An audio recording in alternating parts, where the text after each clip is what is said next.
À l'âge de 23 ans, j'ai pris une décision importante. J'avais l'intention de devenir une maman, même si je n'avais pas encore rencontré mon prince charmant. Par contre, j'ai eu toute une surprise. Oui, j'ai eu la chance d'avoir un bébé, mais en fait, pas un, deux. À ce moment-là, tout le plan que j'avais établi, que j'avais organisé, planifié consciencieusement a pris le bord. Je suis donc devenue maman solo de 2 garçons qui ont nécessité évidemment mon attention, surtout dans les premières semaines. Et c'est là que j'ai développé tout mon sens d'organisation, mais surtout d'optimisation. J'étais déjà quelqu'un de très organisé, mais maintenant, l'organisation ne suffisait plus à couvrir tous les engagements de mon nouveau rôle et à maintenir évidemment les engagements de mon emploi, de l'entretien de ma maison et tout ce que j'avais déjà auparavant. J'ai donc appris le sens du mot optimisation. Alors, si toi aussi tu veux savoir comment je suis passée du chaos à une vie d'entrepreneur aujourd'hui bien organisée et efficace, reste avec moi pour la vidéo qui suit. Si tu ne me connais pas, je suis Audrey, propriétaire fondatrice de Vintage Virtuel, entreprise de consultation en optimisation de l'expérience client et de l'administration dans le but de créer et de permettre aux entrepreneurs de demeurer sereins et efficaces dans leur rôle. Alors, dans la vidéo d'aujourd'hui, je vais t'expliquer exactement mon parcours, comment je suis passée du chaos de maman solo, de jumeaux, à entrepreneur organisé, avec maintenant des ados qui nécessitent aussi leur lot d'occupation. Et je vais te raconter évidemment les moments plus difficiles par lesquels je suis passée, comment j'ai réussi à remettre de l'ordre dans tout ça et comment toi aussi tu peux trouver ta solution pour ton propre chaos et surtout gagner en clarté, peu importe de quoi a l'air ton quotidien au personnel. Donc, à 23 ans, quand je suis devenue maman solo de 2 bébés finalement, j'ai eu tout un choc où ma réalité et mon quotidien n'étaient plus du tout ceux que j'avais connus auparavant. J'ai donc dû apprendre à refaire toute ma routine et surtout devoir en fait le faire avec la gestion de gens qui dépendaient de moi, ce qui n'avait pas été le cas jusqu'à présent.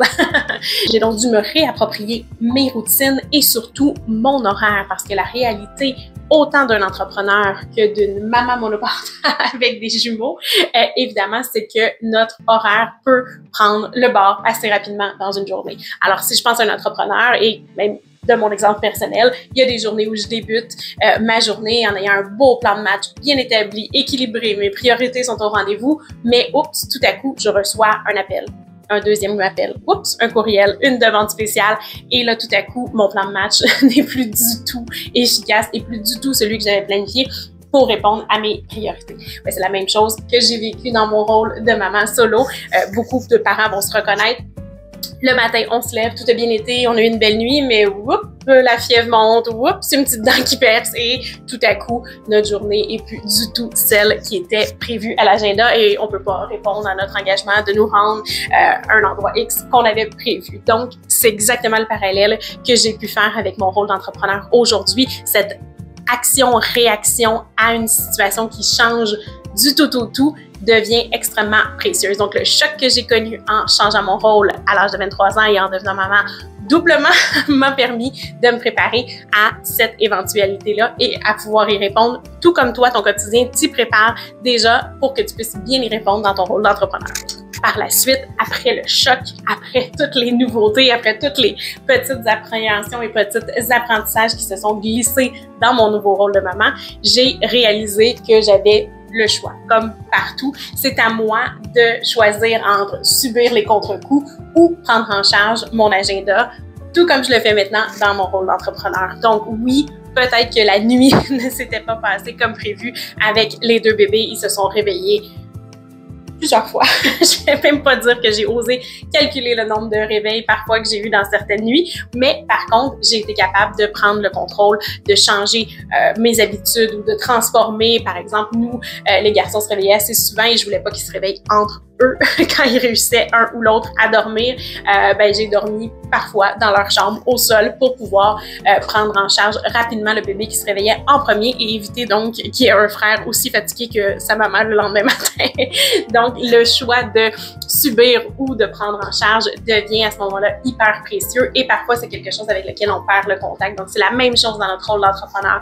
Oui, ma journée peut prendre un tournant complètement imprévu et je peux avoir une multitude de demandes qui n'étaient pas à mon agenda, qui n'étaient pas dans mes priorités, mais auxquelles je me dois de répondre pour ma clientèle et j'ai le droit donc de subir, le droit de choisir entre subir et prendre en charge. Là, je peux tout de suite sauter à mon agenda, planifier mes priorités, que la demande d'un client arrive, on peut facilement poser la question à savoir si c'est urgent de la journée ou ça peut aller au lendemain parce qu'on a peut-être justement la petite plage disponible pour pouvoir répondre à sa demande le lendemain et à ce moment-là, au lieu de se créer une urgence parce qu'on croit que le client en a besoin dans l'immédiat, on vient tout de suite s'alléger dans notre agenda. Donc, c'est la même chose ici.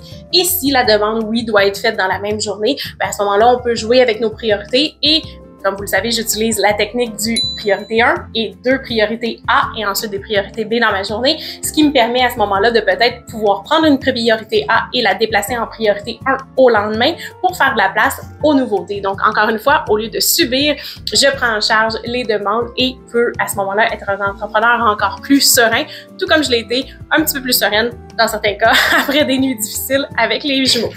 Donc, si on suit le parcours, j'ai eu le choc. Par la suite, j'ai eu un déclic pour me permettre de toujours choisir. Et ensuite, j'ai eu un moment d'apprentissage. Comme probablement tous les nouveaux parents, il y a plusieurs éléments qu'on sait, mais que tant qu'on l'a pas vécu, on n'a pas réellement une bonne idée de ce que peut avoir l'air le quotidien d'un parent débordé, surtout dans le cas ici de 2 bébés à la fois avec un seul parent pour s'en occuper.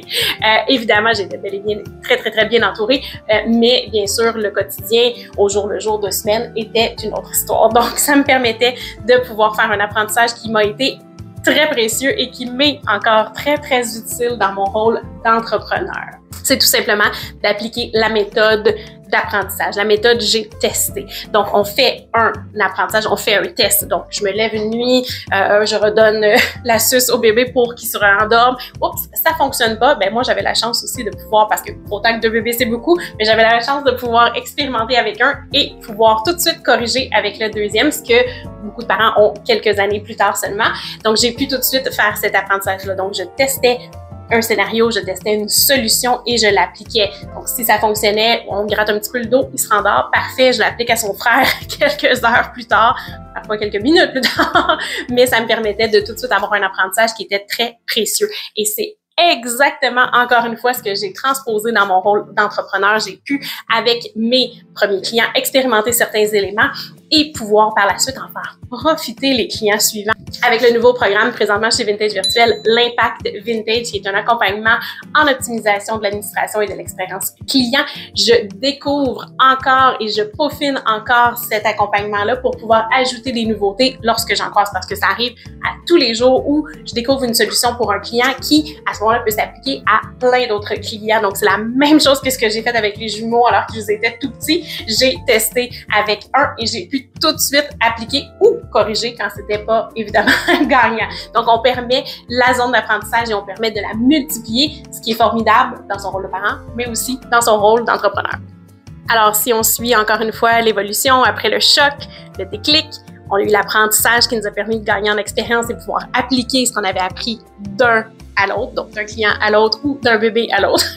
Et j'ai eu ensuite tout simplement la période de transformation. Donc, une fois que mes tests et les mises en place avaient été faits, j'ai pu tout simplement profiter de mon rôle, autant de maman que d'entrepreneur. Parce qu'évidemment, tout le processus de nouveauté, tout le processus de mise en place, d'apprentissage nous permet de nous connaître, de connaître ses bébés, quand on parle de là, ou de connaître son entreprise et ses clients et ses zones de génie. Et par la suite, bien évidemment, on peut rouler sur ces événements-là et rouler sur cette expérience-là pour profiter faire profiter en fait de notre expérience et de nos connaissances à nos clients et nous profiter de notre rôle qui nous permet à ce moment-là de partir et de pouvoir aider notre clientèle avec confiance et qui nous permet aussi de pouvoir s'assurer de pouvoir transmettre nos connaissances pour être dans notre rôle de génie, dans notre zone de génie, dans notre rôle ultime dans notre entreprise. Donc, c'est tout simplement de pouvoir utiliser ce recul-là, toutes les expériences, toutes les petites difficultés qui nous sont extrêmement précieuses, autant dans notre rôle de parent que dans notre rôle d'entrepreneur. Finalement, après toutes ces étapes de transformation, de mise en place de tests et d'apprentissage, on arrive à pouvoir recommencer. Ça va avoir l'air décevant dit comme ça, mais chaque étape de la vie d'un enfant, qu'on pense à la période de bébé, la petite enfance, par la suite l'adolescence et éventuellement le départ avec la vie adulte et une nouvelle boucle qui débute. Donc, on doit refaire ces étapes-là tout simplement, mais avec un peu plus d'expérience de fois en fois ou avec un peu plus de connaissances aussi de nos propres enfants, ce qui nous donne aussi un bon avantage. Et bien, c'est la même chose du côté entrepreneurial. On fait, évidemment, on crée une offre de service et on la roule pendant plusieurs années. Il y a une zone à un moment donné où on est en période où on profite de notre rôle, on en fait profiter à notre clientèle. Mais à un moment donné, forcément, par la demande, par des questions, par des transformations, on vient à créer une nouvelle offre et donc on recommence une nouvelle phase. Par contre, tout comme l'évolution de la vie de nos enfants, on ne repart pas à zéro parce qu'on a déjà une expérience au sein de notre entreprise, on a du data de comment s'est passé certains événements, on a beaucoup plus d'optimisation possible en place déjà bien établie aussi qu'on peut réappliquer tout simplement, ce qui nous permet d'affronter la prochaine étape avec une longueur d'avance et ça va ainsi pendant tous les cycles d'évolution de notre entreprise, tout comme ça va ainsi dans tous les cycles d'évolution de nos enfants. Donc, l'idée ici derrière tout ça, c'est tout simplement de prendre du recul face aux étapes et de pouvoir voir à quel point ces similitudes-là que l'on vit pour la plupart dans nos vies, que ce soit notre vie de parents ou notre vie d'entrepreneur, peuvent s'appliquer et viennent surtout nous donner une force parce qu'on peut les utiliser dans un rôle comme dans l'autre. Donc, si tu as eu la chance d'être entrepreneur avant d'être parent, ben, tu vas pouvoir avoir déjà un bon recul sur ta future vie de parent. Et si, à l'inverse, tu es un parent avant d'être entrepreneur, je pense que tu vas y trouver beaucoup de similitudes, exactement comme moi je l'ai fait. Si tu te reconnais toi aussi dans mon histoire, dans mon parcours de maman solo à maintenant entrepreneur et aussi que tu te reconnais dans tous les parallèles que j'ai démontrés entre les deux rôles. Laisse-moi dans les commentaires ton entreprise et peut-être ton rôle de parent ou où tu en es dans cette boucle-là qui est merveilleuse évidemment et qui nous donne tellement d'informations. J'espère que mon parcours de maman solo jusqu'à entrepreneur organisé va t'inspirer à pouvoir faire les parallèles entre les différents rôles et voir à quel point autant un rôle que l'autre peut t'aider à pouvoir partir avec beaucoup plus d'expérience dans ta prochaine étape, dans ta prochaine sphère de ton entreprise et surtout te donner une base d'organisation qui va être extrêmement précieuse. Si tu as aimé la vidéo d'aujourd'hui, je t'invite à nous laisser un petit pouce d'encouragement, mais aussi à regarder la vidéo de la semaine dernière. Et moi, je vais te dire à la prochaine vidéo.